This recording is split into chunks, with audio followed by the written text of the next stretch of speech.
reflects both the discipline of the private sector and the demands of the public office. Honorable Martins Esin. He is the honorable member representing Oran Federal Constituency in the House of Representatives and currently serves as the chairman of the House Committee on Youth Development. His transition from the private sector into public service has given him a unique perspective on leadership beyond theory. Leadership that must balance vision with responsibility, conviction with compromise, and ambition with accountability.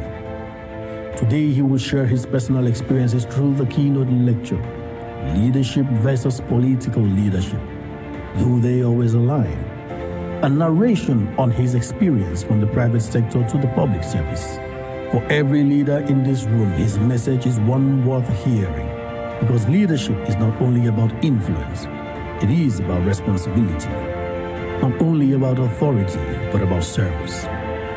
Ladies and gentlemen, with a standing ovation, please welcome our keynote speaker, Honorable Martins Esin. Please welcome our keynote speaker, Honorable Martins Esin.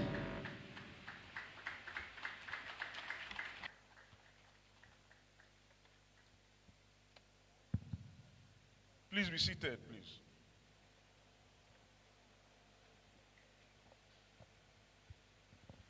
Wow. Let me start by acknowledging the one that has put this together.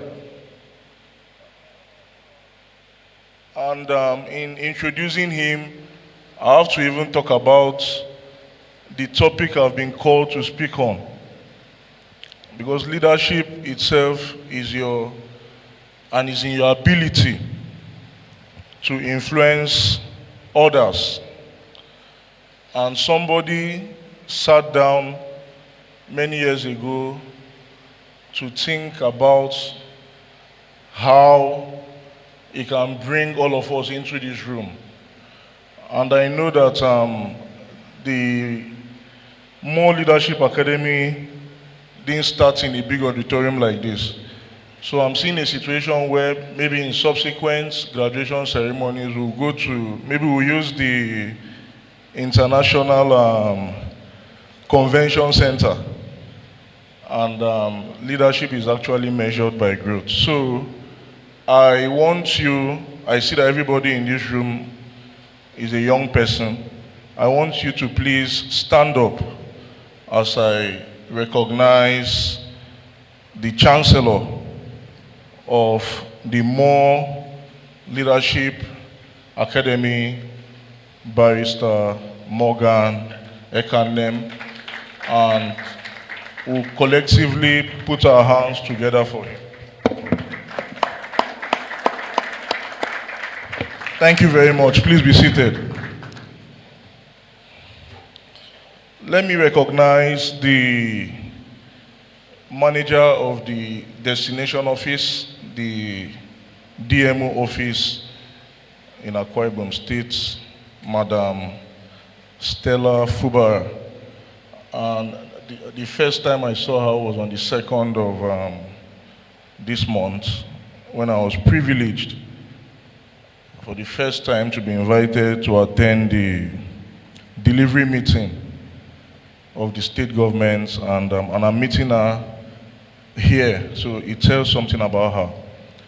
And I extend very warm felicitations this morning to the management, the faculty, the alumni, and students of the More Leadership Academy. I greet you all very respectfully this morning.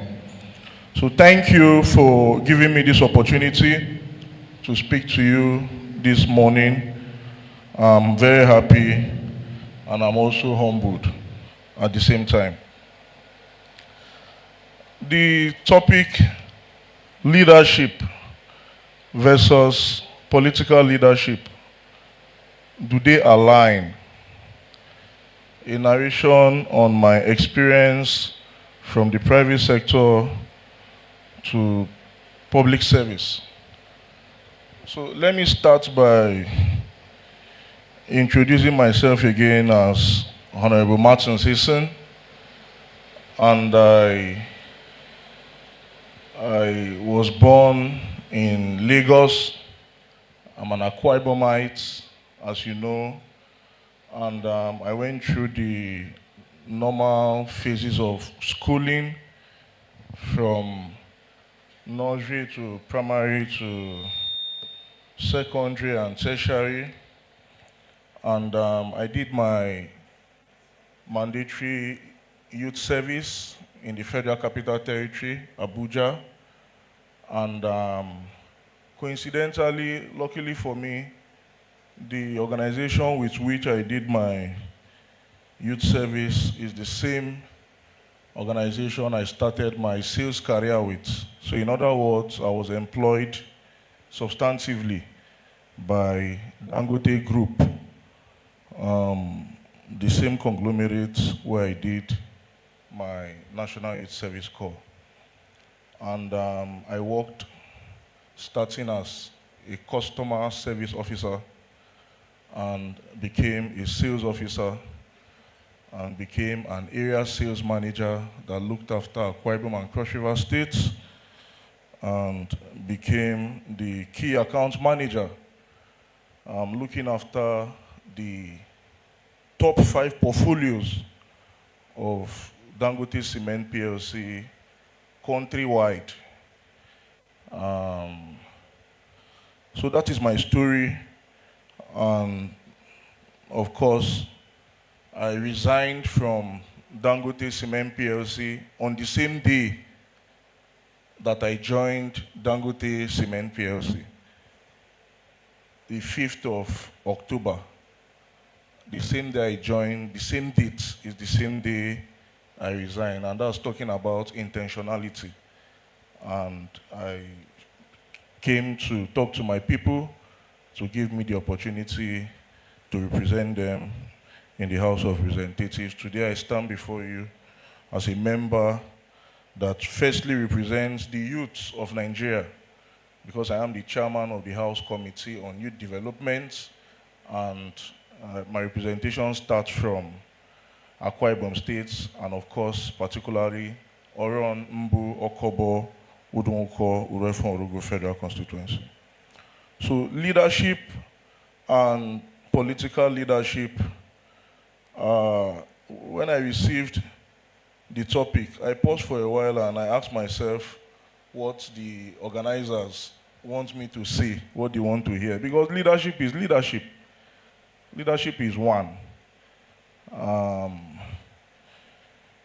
I think that when you talk about political leadership, what the people expect, the kind of leadership the people expect is why this question is even coming up. That's what is absent. Because these days, a lot of us, we do the politics and leave the leadership aspect of it completely out. So it's the same, and the principles are the same.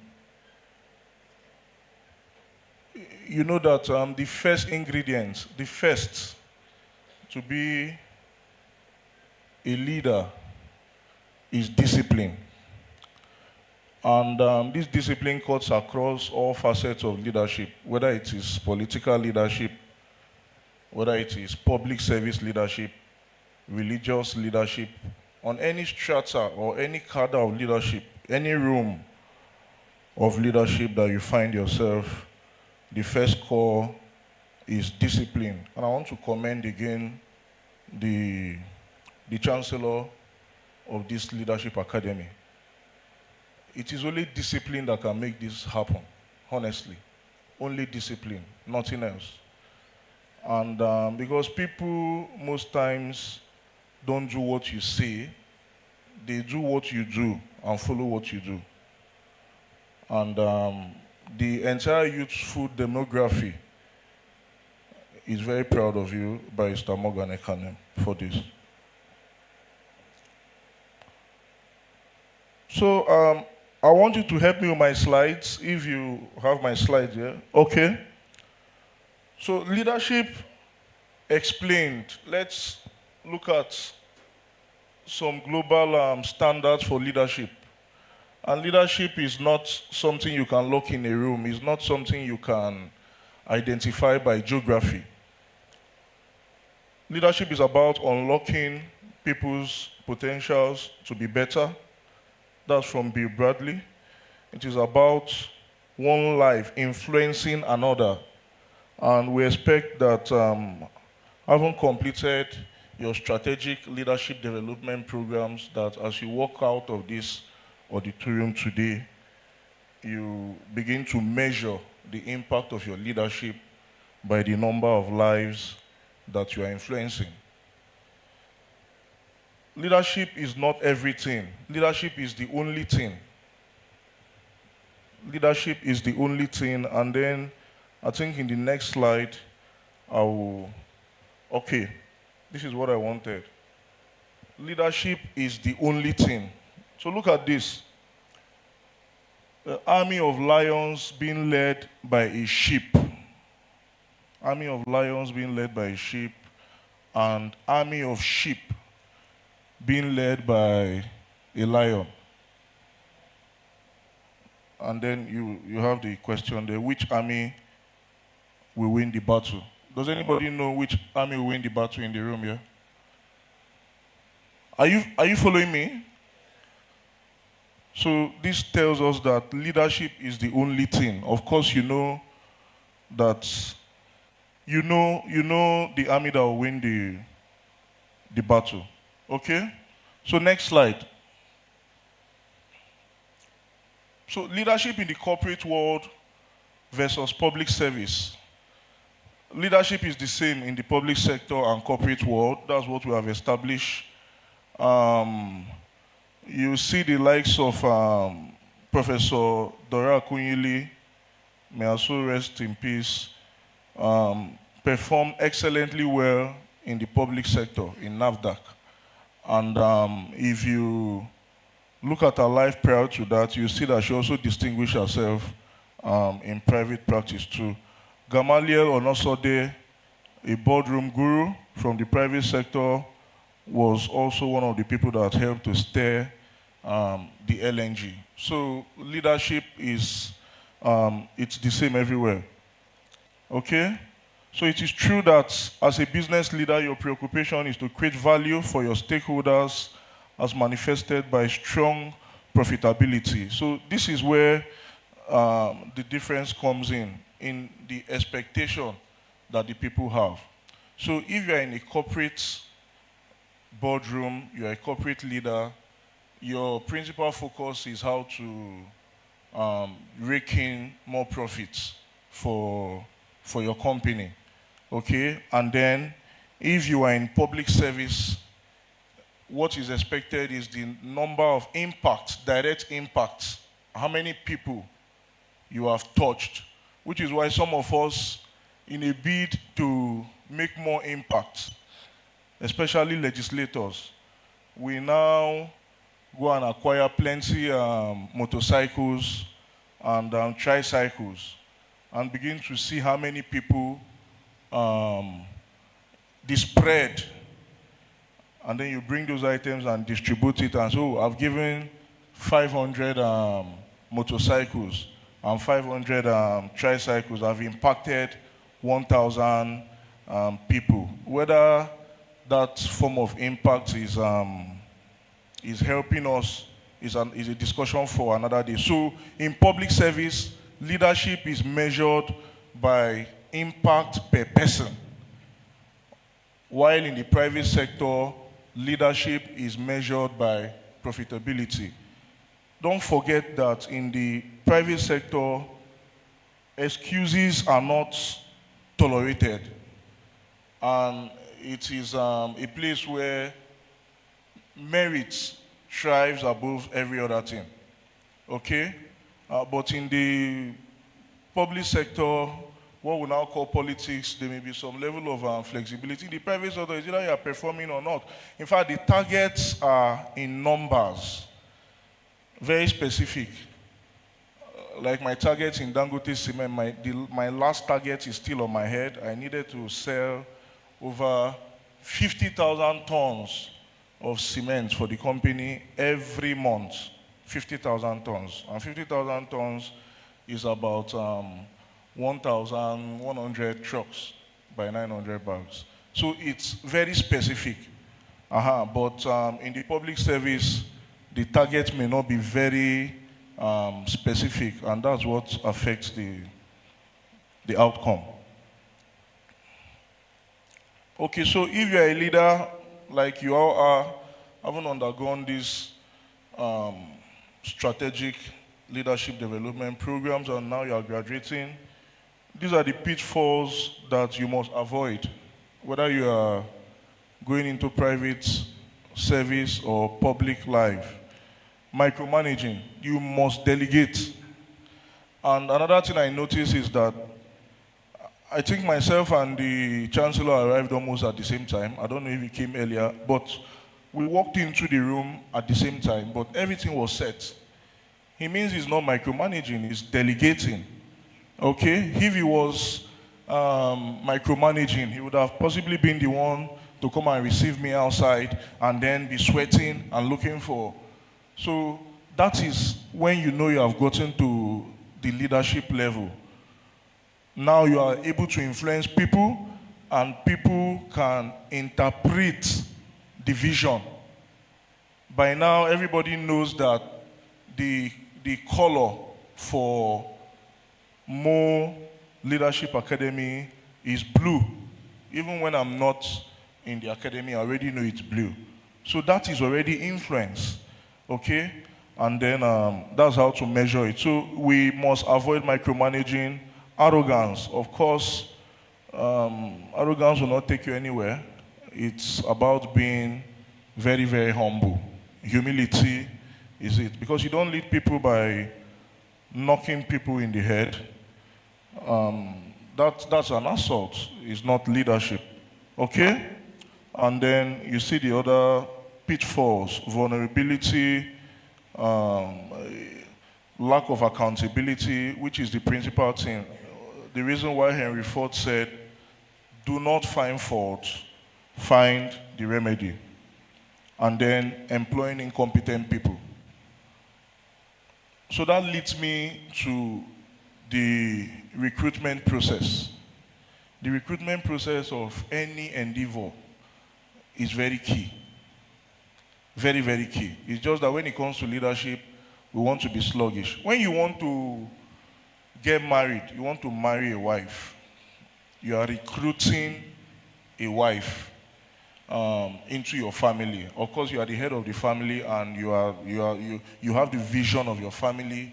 You have a picture of how you want your family to be. So you are looking for a partner that helps you to drive that. If you are really serious about the family you want to build, then you must pay very close attention to the partner that you are taking the life journey with. So that's recruitment process. So now you see a lot of successful people coming out to say that, this my wife is a very wonderful woman, and when I was down, she was there with me, and today I'm this. You see how the story comes. So you know that that wife is part of that success already. It was one former president of the United States that walked into a restaurant with his wife. And when they got into the restaurant to have lunch with his wife, the wife discovered that the owner of the restaurant was somebody that was asking for her hand in marriage. And so she told her husband, the former president, that, look at this man, the owner of this restaurant. At the time, I was considering him for marriage. And then the former president told her, well, if you had married him, you would have ended up being the wife of a restaurant owner. And she quickly told him that no, if I had married him, he would have become the president of the United States of America. So you see that this whole thing is not by accident.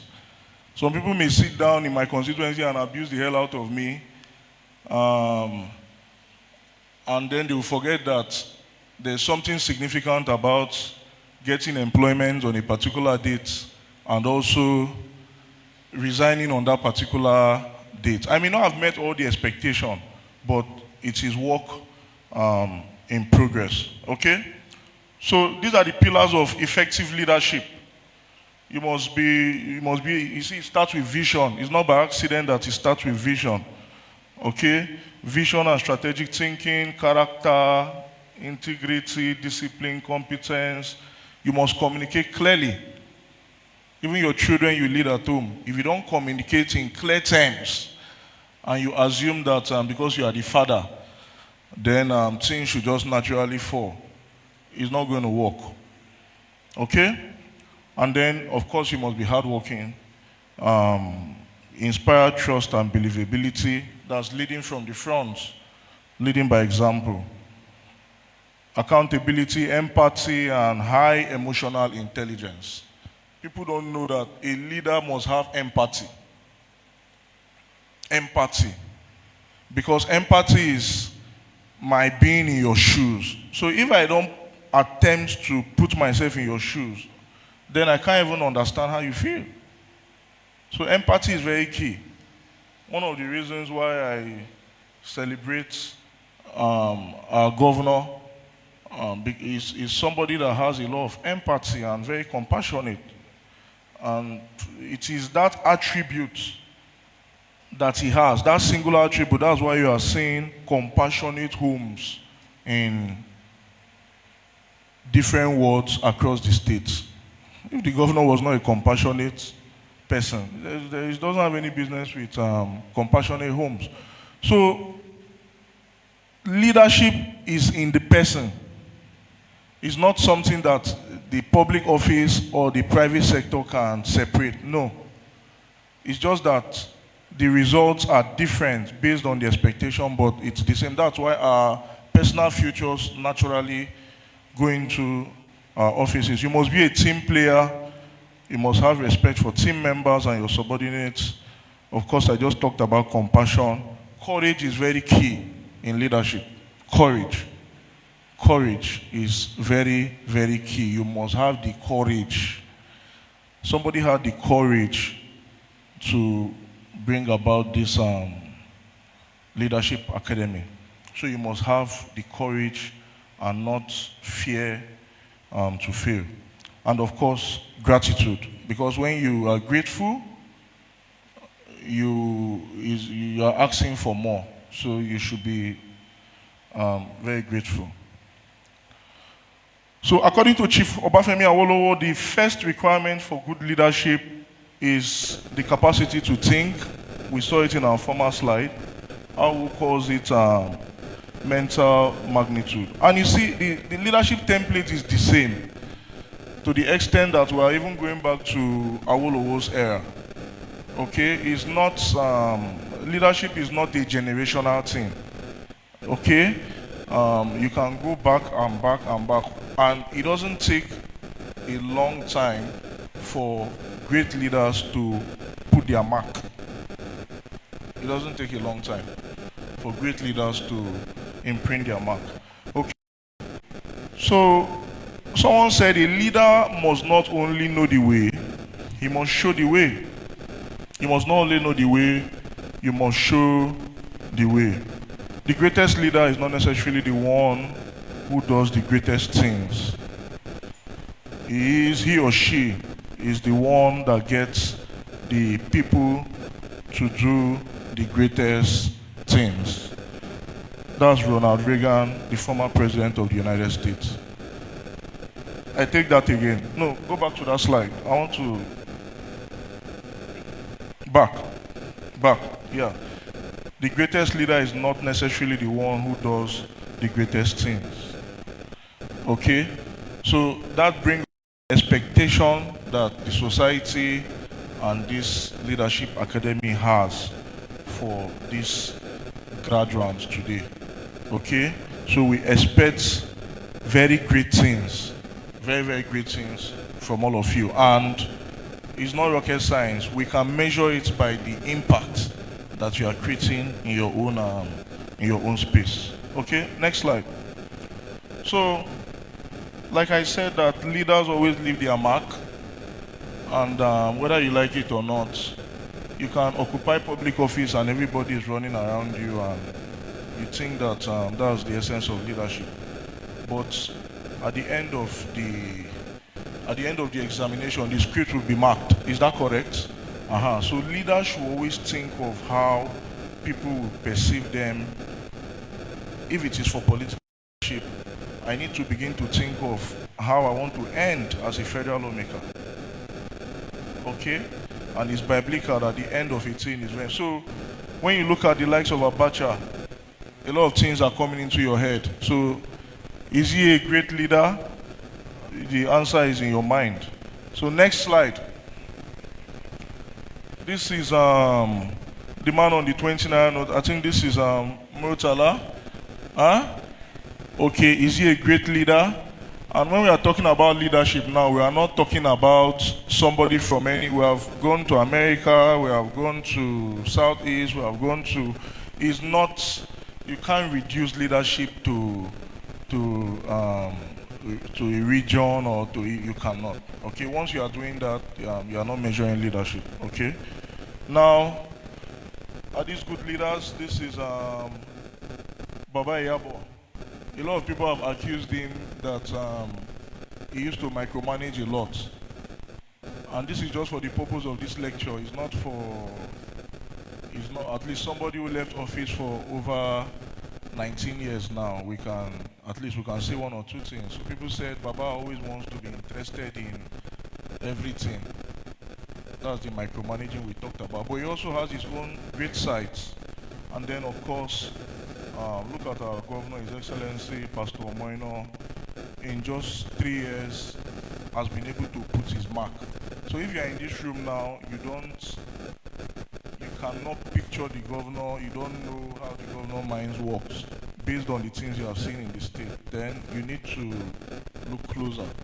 Because as far as I'm concerned, in these 3 years, he has been able to, at least I know that he's very compassionate. I know that one. And the evidences are there. A particular copper who finished NYC, and then the video was trending, how she went to salute her father. I think I saw something like that in the social media space. And then the governor was touched, and he directed that a flat be constructed for her. And that lady is not from Akwa Ibom State. So this is, if he had done that for an Akwa Ibomite, then somebody can just say he's living up to his responsibility as the governor and father of the state. But when it now crosses, that is the leadership that we are talking about. So you see that compassion that he has it cannot even be held by the geographical space of Akwa Ibom. The thing has already found its way to Cross River State and many other places that I may not have known. Okay? So what great leaders think about when they think about difficulty? I said that great leaders are people that are courageous, and they have vision, and they are also tough in the sense that they have the capacity to withstand all kind of. So when they are in difficulty, they will encourage themselves. They know that the situation they find themselves now is just a phase and is going to pass. So leadership is not for the weak. Okay? It's just like a pain that a woman goes through in pregnancy. She knows that at the end of the day, when the baby cries, it will compensate for the pain of 9 months. Just a cry of 1 second that she hears will make her wipe away the entire 9 months. So we must be resilient and know that every situation we find ourselves shall pass, including the people that you are leading. The time you have to lead them is also limited. Because even if you have a live office, one day you will be out of the surface, and then people will have an opportunity to judge you. So every seemingly terrible situation inevitably ends well. Of course, you need to know that if it helps you to grow, it's not a problem, but a reward. You should have all of this. Adversity shows up to test how much we desire our dreams. Now you know. Chaos carries opportunities. Heroes are born in hard times. The likes of Nelson Mandela, Martin Luther King, Lee Kuan Yew of Singapore is the man everybody is talking about, the man that had the vision to pull Singapore out into what everybody now appreciates. So to live without adventure is not really life at all, or it's not really to live at all. The biggest risk in life, the biggest one, is the risk of not taking risk. The biggest risk, that you want to sit down and you are saying you are self-sufficient in certain things, you don't want to take any risks. It is the biggest risk. While I was doing key accounts management for Dangote, of course, over 10,000 trucks moving on Nigerian roads at the same time. There will be one or two stories that you hear sometimes that touch. And one of those stories was that one day I was just in my office and the logistics manager came to me and said that a vehicle, that's a truck, a Dangote truck carrying cement. At that time, this is not a recent story, drove and rammed into, so it came up from the highway and rammed into somebody's house. So this man and his family, they were in his house, they were sleeping like normal people go to work, come back and rest. So what was their offense? So when people say they are scared, they don't want to go out of the house, you know that the thing you are scared of happening outside can even happen even while you are in the house. Okay? So life always has your back. Life is short to take tragedy too seriously. Did anybody hear that? Everything will be okay in the end. If it's not okay, then it's not the end. Next slide. Okay, be guided on 7 deadly sins, wealth without work. You know, these days, when people just have money, and we tend to elevate them beyond their real value. And this slide is making us know that people can actually get wealthy even without work. So when we are talking of leadership, we are not measuring it by how much is in your pocket. Pleasure without conscience, knowledge without character, commerce, business without morality, science without humanity, no human conscience and you say it's science. No. Religion without sacrifice. What is religion without sacrifice? When it's Easter time now, you go to channels or Arise, you see the news bar. So and so president preaches peace at Easter, encourages Christians to live a life of sacrifice. When it's Salah time, you go there, you see the same message. Salah is a time for sacrifice. So, religion in itself must go with sacrifice. Politics without principles. So as sacrifice is to religion, that's how principles should be to politics. So I'm answering your question now at this point to say that leadership and political leadership, they are aligned and they are one and the same. Okay? The only challenge we have now is that a lot of us are doing politics and taking away leadership. Okay? Next slide. So parting shots and takeaways as I round up. Move.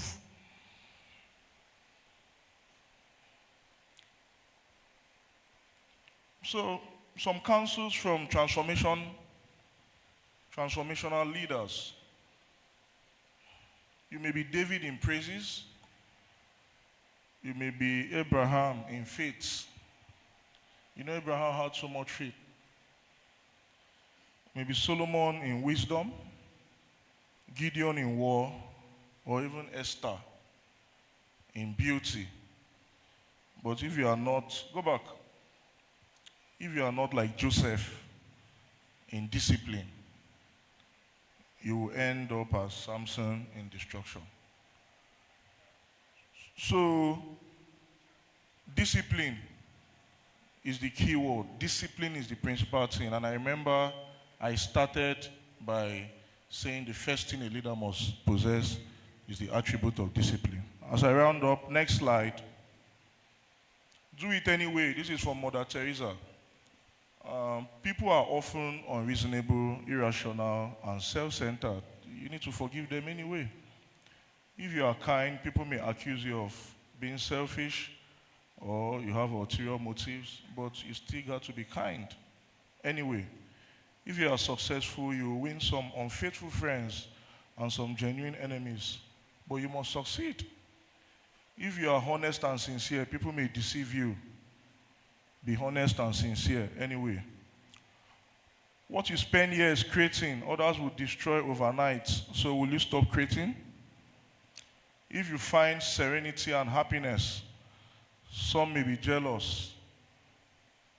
Happiness, you just have to, you must be happy. It's not a choice, it's a must. The good you do today will often be forgotten. So leadership is very sacrificial. The things you do today, be rest assured that they will be forgotten. But that should not stop you from doing good. Give the best you have, and it will never be enough. Give your best anyway. In the final analysis, it is between you and God. It has never been between you and them anyway. Huh? Next slide. Your past was only a story told while your future can yet be written in gold. Okay? You just have to keep moving. Victims make excuses, leaders deliver results. Now you see what leaders do. So it's up to you. If you are not delivering results, you are not a leader. Leadership is results-oriented. And the future starts today, of course, not tomorrow. Next slide. So this is my takeaway for you. And this is a quote from Jose Mourinho, who is the former manager. I think he said this when he was manager of Manchester City. And but I'm not a supporter of Manchester City anyway. I support Manchester United. So be the star. I just want to be your coach. So thank you for the opportunity, the faculty, of course the management, first faculty, alumni and students of this great academy. I pray to be here again, but I'm saying that you should be the star. God bless you. Thank you so much.